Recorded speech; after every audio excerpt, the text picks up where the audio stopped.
मैं बाजार आया था, लेकिन अचानक से मेरी डाँट बहुत ज़्यादा दर्द करने लग जाती है। अब पता नहीं क्या होगा, मेरी डाँट के साथ इसको निकलवाना पड़ेगा या फिर और कुछ करना पड़ेगा। राम राम मेरी यूट्यूब फैमिली, कैसी हो? आई होप आप सभी बढ़िया होंगे। सुबह की शुरुआत होती है आपको भी राम राम करके और मुझे भी राम राम करके। और मैंने सूरज दादा को भी देख लिया था, ये भी अच्छे निकल गया था। आज तो सुबह की शुरुआत अच्छी हुई थी मेरे साथ भी और आप लोगों के साथ भी अच्छी होगी। दोनों भाई चल देते हैं खेत की तरफ घूमने के लिए। सॉरी, घूमने नहीं, मुझे था खेत पर कुछ काम, पाना पिंचिस लेकर चल देता हूँ अपने अड़ान की तरफ। अड़ान में आके हमने उधर साइड का काम कर दिया था, फिर लग गए हम चारा काटने का कि हमें घर पर चारा लेके जाना था। उधर मेरा बड़ा भाई भी चारा जमा रहा था उसका। और फिर घर पे आते से पापा तो खेत पर ही रह गए थे कुछ काम से। मैंने अपना चरखा चला दिया था। चरखा चलाने के बाद मैंने उधर चारा काट दिया था, फिर अपने टप को दतारी को लेकर चल देता हूँ शुक्ले की हाल की तरफ।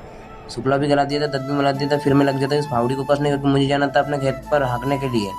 फिर इतने में दोनों भाई अपने सिरा को लेकर जाते अपने खेत पर। और यहाँ पे तो बहुत ज्यादा भाटे थे, इस वजह से बहुत ज्यादा झटके लग रहे थे मुझे। पता नहीं, बहुत मुश्किल से हक रहा था। यहाँ पर तो टैयर राउंड मार रहे थे बार बार। और फिर भैया बैठ जाता है एक जाग पर ठंडाई में और मैं लग जाता हूँ अपने सिरा को चलाने। सिरा को चलाते चलाते मुझे तो बहुत ही मजा आ रहा था, क्योंकि गाने चल रहे थे मेरे ट्रैक्टर में। फिर आधा खेत तो हमने लहा के दिया था, लगभग आधा खेत और बच रहा था। आधे एक घंटे का काम और था, फिर चल देंगे अपने घर की तरफ। इस खेत का तो काम खत्म हो जाएगा, बस एक और खेत बचेगा, बाकी पूरा खेत हमारा हक चुके हैं। फिर लास्ट का पलटा निकाल के हम चल देते अपने घर की तरफ, क्योंकि यहाँ का काम भी हो गया था और बहुत देर से हाँक रहे थे तो हमें भूख भी लग रही थी। पूरा 8 बीघा का खेत हाँक दिया था हमने।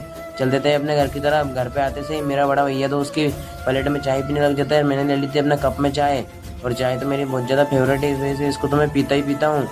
पीने के बाद फिर अपनी रानी को उठाया और कांच में अपना चेहरा देखा और चल देता हूँ बाजार की तरफ। दीदियों को लेके बाजार में आके मैं यहीं पे बैठ जाता हूँ, क्योंकि दीदी उधर कुछ सामान ले रही थी और मेरी डाँट बहुत ज़्यादा दुख रही थी आज। पता नहीं, मेरी डाँट को निकुलाना पड़ेगा, सुबह ब्यावरा जाना पड़ेगा हमको पापा दोनों को।